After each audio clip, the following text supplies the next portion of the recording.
nandito po tayo sa pwesto ng Milma Industrial Supply.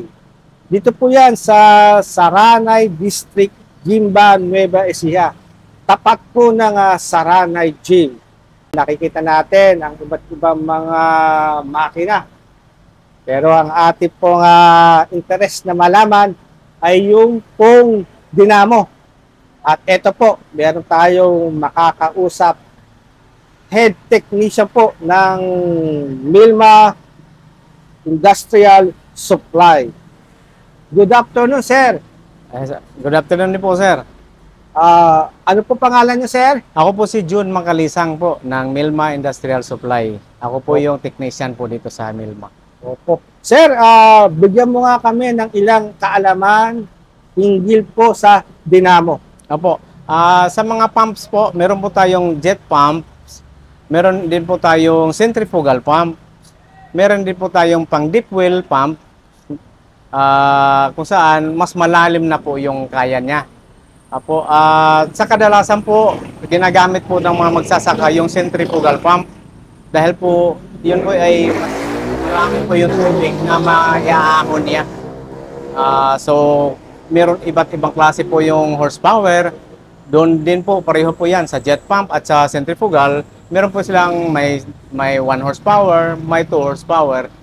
Depende po yun, sir, kung gaano kalakas ang gusto nung bibili, nung magsasaka o di kaya pambahay po. Ito pong ginagamit sa pagkasaka ay ito pong centrifugal Yes, sir. pump. Opo. Opo. Yung pong ginagamit sa pagsasaka, sa kadalasan po ngayon, ang mga bumibili po rin sa amin, yung mga centrifugal pump, ang kadalasan yung binibili po nila. Dahil po, ayon po sa kanila, ang centrifugal daw po ay mas nakakatipid po sa kuryente. Kahit nga po mas mababa ang kuryente, gumagana pa rin po siya.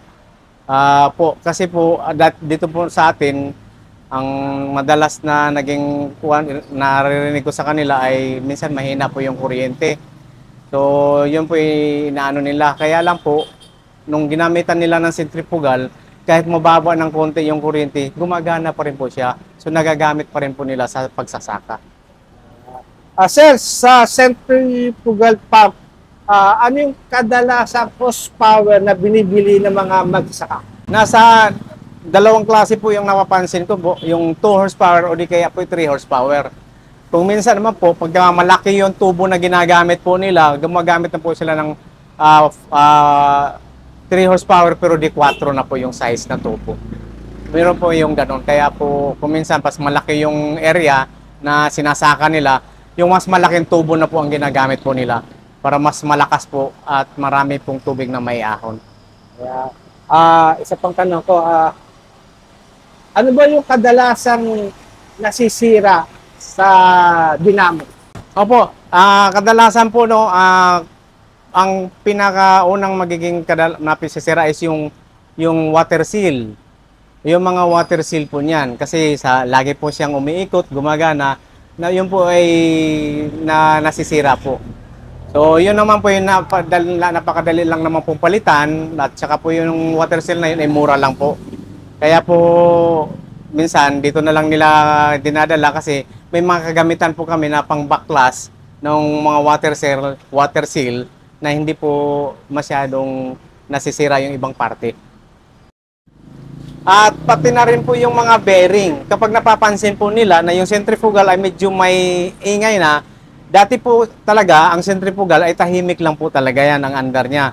Kapag mayroon na naririnig silang medyo maingay na po, ay agad-agad na po nilang ipasuri at ipatingnan dito sa amin kung dito man gusto nila ipa-repair. Para makikita po natin baka na po yung bearing ay medyo sira na po. Kailangan na pong palitan. Sir, bigyan mo nga kami ng ilang tips para yung mga dinamo ay mapahaba ang buhay. Okay po. Ganito po yun, sir, no? Dapat po yung dynamo, sir, siguraduhin lang po nila na i-check lang po nila na yung kuryente hindi po dapat masyadong mataas sa 220. Kasi po pag masyadong mataas na po, maaari pong masusunog yung motor. At sa masyadong mababa naman po, tumitigil na po yung motor. So kaya po para mas mahaba po ang buhay ang water pump, so dapat lagi po nilang titingnan na yung kuryente nila ay hindi masyadong malayo ang fluctuation. Ganun po. Maraming salamat, sir. Salamat din po, sir. Atin naman makakausap ang sales manager ng Milma Industrial Supply, si Third Macalisang. Good afternoon, sir. Good afternoon po, sir. Ayan. Ang itatanong ko naman po sa inyo, yung halaga po ng inyong pong mga itinitindang dinamo. Okay, sir. Kung sa price, doon po sa mga presyo po natin, dito po sa ating centrifugal pump, hindi nagre-range lamang po ito ng 11,500 to 9,500. So, abot kayang presyo na po yun. At unang-una po sa lahat, ito po ay purong copper. Lahat po ito is talagang for heavy duty. At saka po, kung pangmatagalan po ang gamit, pasok na pasok po siya. At pangalawa po is napakababa po ng presyo nito.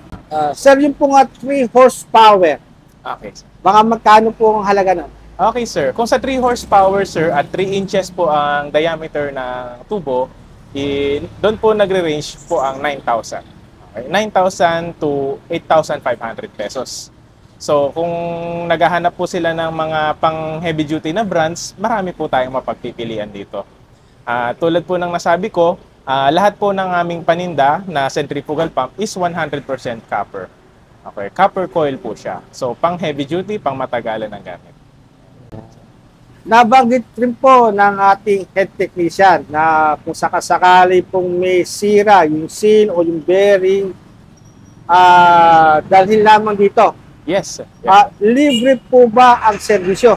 Okay, sir. Diyan po sa nabanggit po ninyo, sa mga nakabili po sa amin ng mga centrifugal pump, depende po sa mga pumps, meron po kayong warranty pagdating po sa labor. And then, dun po sa parts, meron nga lang po tayong kaakibat na babayaran lamang na mga, or depende po sa mga masisira po na piyesa. Pero po, tumatanggap din po kami ng mga brand na hindi dito galing or hindi dito sa amin binili. Tinatanggap po namin dahil kompleto po tayo ng mga kagamitan para po sa pag-aayos ng mga centrifugal pump or depende po sa mga generations. Sir, baka meron po kayong nais ipabatid pa sa mga makakapakinig, makakapanood itong ating video. Okay. Sa lahat po ng ating mga magsasaka o sa ating mga bibili po dito sa ating tindahan, welcome po kayo dito sa amin. Sa lahat po ng mga naghahanap po ng mga tools, power tools, maaari lamang po pumunta dito sa Milma Industrial Supply. Sa mga piyesa, sa mga maliliit na mga accessories, pwede nyo po ditong mabili. At hindi lamang po ang mga patubig ang aming binibigay, aming binebenta sa inyo. Marami po tayong mga makikita pa dito. Dito lamang po kami sa Saranay District, tapat lang po ng basketball court. Ayan.